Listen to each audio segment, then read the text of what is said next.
All right. Um, I'm here to talk about.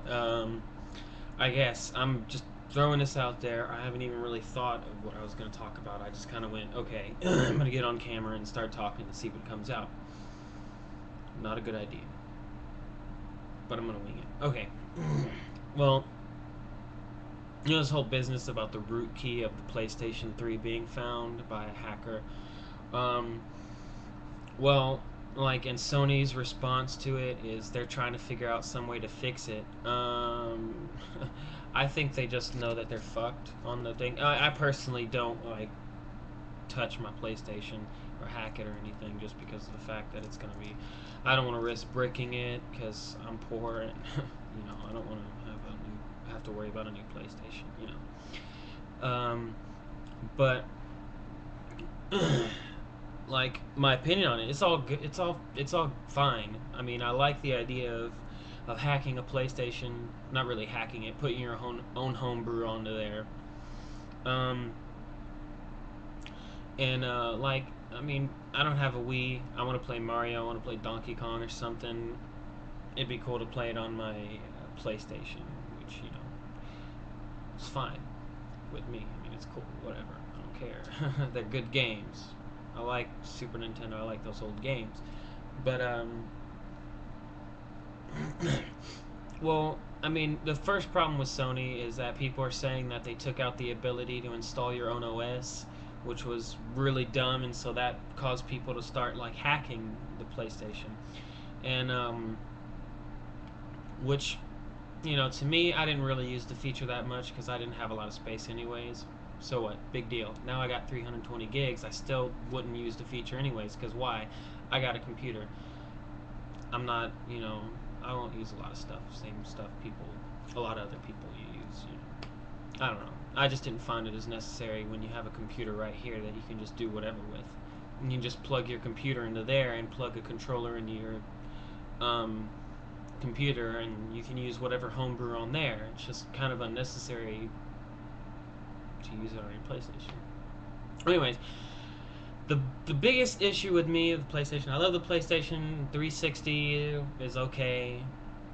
It's I mean I've had it break twice on me. This is my third Xbox over there. I don't really want to shell out for another one with the same thing that's gonna break anyways. And I went down to GameStop a few weeks ago and there was the yellow light of death. I mean red ring of death on an Xbox up there at GameStop, and I was like, wow. I mean, aren't these supposed to be the new systems? I mean, they're supposed to have less failure rate, which originally Microsoft said that they're not gonna have the red ring of death because they're not putting in that feature to where the system can output the lights like that. It'll just tell you system failure, which is a trick. It'll still freaking fail, whatever. So, but I mean, it's a good system. They got good games. I don't have anything against the system. Whatever. To a lot of people, guaranteed, everybody's like, this is better. This is better. The PlayStation is better. This is better. This is better. They all have their both unique features, but mostly it's about the games. I'm gonna guarantee you right now, it's about the games. I've looked at a lot of games from that are coming out in 2011. A lot of them they're just sequels. A lot of them are just rehashes. Tomb Raider HD edition, like big freaking deal. I mean, I like Tomb Raider, but you're you're rehashing the same stuff. Not a lot of people are gonna buy it unless they're big Tomb Raider fans, and Tomb Raider isn't. I mean, it's a good game. I like Tomb Raider. Don't get me wrong. Okay. Twisted Metal. The new Twisted Metal's coming out. I love Twisted Metal. Always have. Except 3 and 4 because that wasn't made by the original makers, which a lot of people didn't like it either. David Jaffe said they're good games. They're just not good Twisted Metal games. Which is true. I mean, they had some good features. I like that they put Rob Zombie in the game, which was like really freaking cool to like listen to "Meet the Creeper" while playing, as Sweet Tooth. Really kind of it fit kind of well, but it was weird. It didn't make any sense. I haven't even played it in years.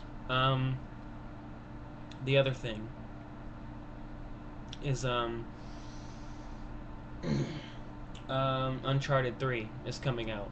Killzone 3 is coming out. Both good games.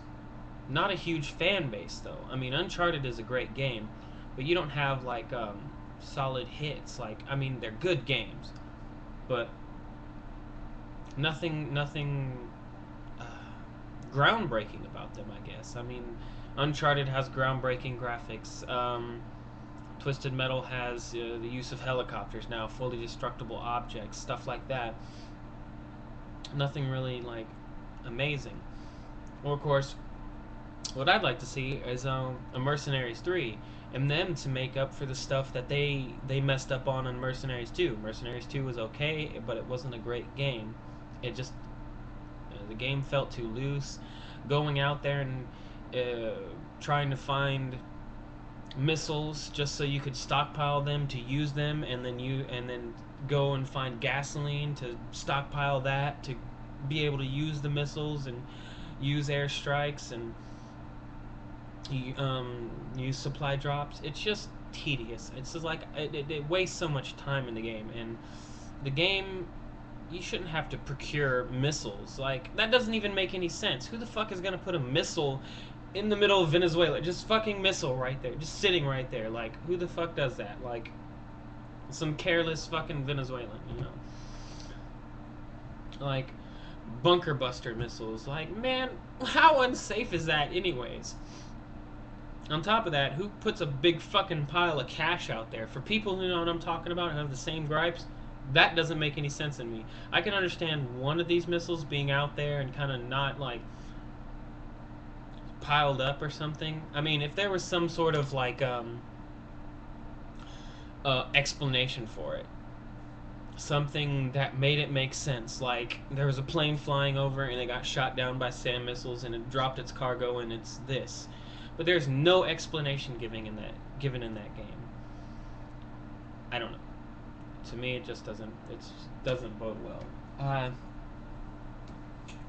But I mean, you know, Mercenaries 1 was a pretty solid game. It had good gameplay. It had a fairly good story, and you know, being able to destroy everything was. It wasn't original, because that feature was put in the Geo mod in Red Faction. In the original Red Faction 1 and 2, I mean 2 had a little bit advanced, and then of course Red Faction Guerrilla, which a new Red Faction is coming out next year. That had a more advanced version, which I really liked. It was pretty good, but the story, like a lot of people said, the story was weak, and it was. Everything else about it was really good. I liked, you know, I'm playing again for the second time now because my PlayStation got the yellow light of death, so I'm restarting like everything from scratch pretty much. Like, I was about to get one of the coolest weapons on Metal Gear Solid 4 that, you know, you shoot it and it shoots a tornado, which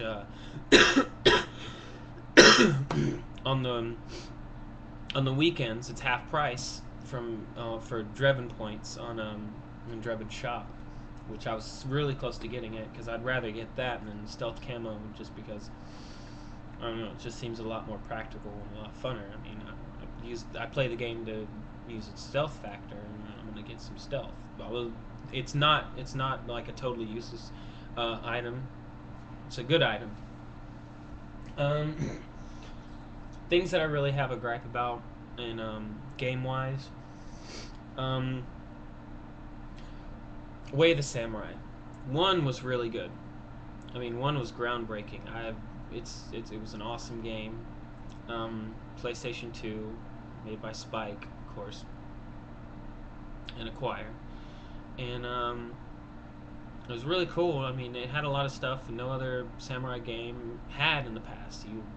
It was like GTA with samurai, except without cars. If that makes any sense. You just walk around the town and do different things. It had a really good story for like the first game of its time. Then they made the second one, which was really, I didn't like that much. I mean, it had a lot more swords. It had a lot more story. It had voices.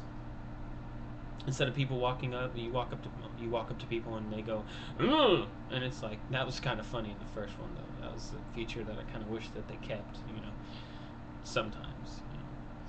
But anyways, um, I mean, it was a really good game. It had a few frame rate issues somewhere, but like not a lot. Um, its difficulty, it had a little bit of a difficulty level, as is would be with this game, just because of the fact that you're gonna replay it like 100 times, so it doesn't matter. Um, the first one had a system where if you didn't save it, I mean, if you saved it, you would immediately jump out of the game, and then when you loaded it, you jump back into that point, and that save would be erased, which was kind of interesting, but it was kind of useless since the game only lasted 3 days anyways. So, I mean, I guess if you needed to go, it's a pretty quick game. Whatever, who cares? Then of course, Way of the Samurai 3 came along, a way huge improvement over the Way of the Samurai 2, because I didn't like jumping from town to town, like going out of a town and then boom, I'd appear, like, I'd be able to like choose what part of the map I'd go to. That was kind of weird. I like going to the map screen and then choosing what part, but if I go to an area and I'm running there, I want it to be realistic where I'm going into that area. That's better. That was like the first one. I'm glad they brought that feature back. And it had more swords, more styles. Of course, they put a Vulcan in there. I'm not sure if that was in Way of the Samurai 2, because I didn't play through it that much since I didn't really particularly like it. Of course, in Way of the Samurai 3, a lot more story, kind of deeper story that puts you. I guess it puts you more in deep with the story, with characters.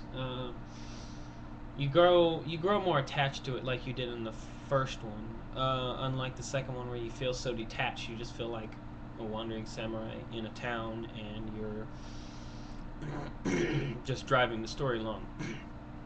But with 3, you kind of attached to it. The biggest problem that many people that I had with it, I haven't got to this part since I got my new PlayStation, but I've seen reviewers comment on it and say the frame rate drops out so bad.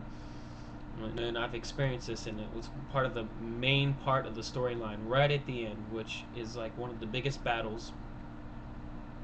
And the frame rate drops to about like five frames a second, and it's insane. I'm like, oh my god, like, did they not test this game before putting it out there?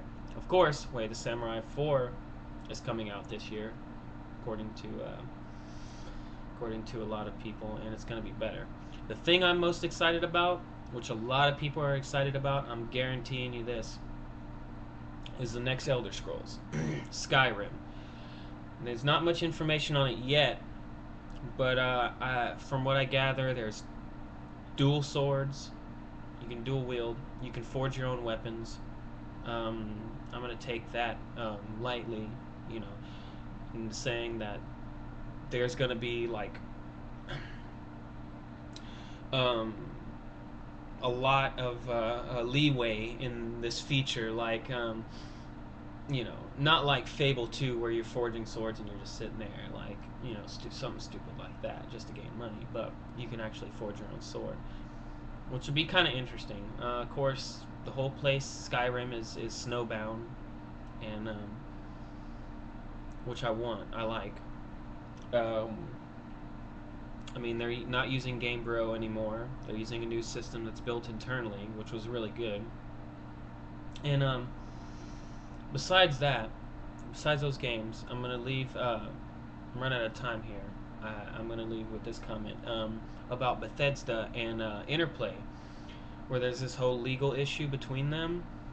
Personally, I don't like the fact that Bethesda is trying to like hold such a tight grip over Interplay, over this whole copyright infringement thing, where they're saying that you can use the Fallout name, but you can't use any of the anything that we've used in Fallout, or what's part of the Fallout universe. You have to make your own complete new universe, which is kind of dumb. But I mean, Interplay made the game. Just saying, you could give them a little bit more leeway. Don't bite the hand that feeds. Give game developers a little bit more room to breathe, and Should be good.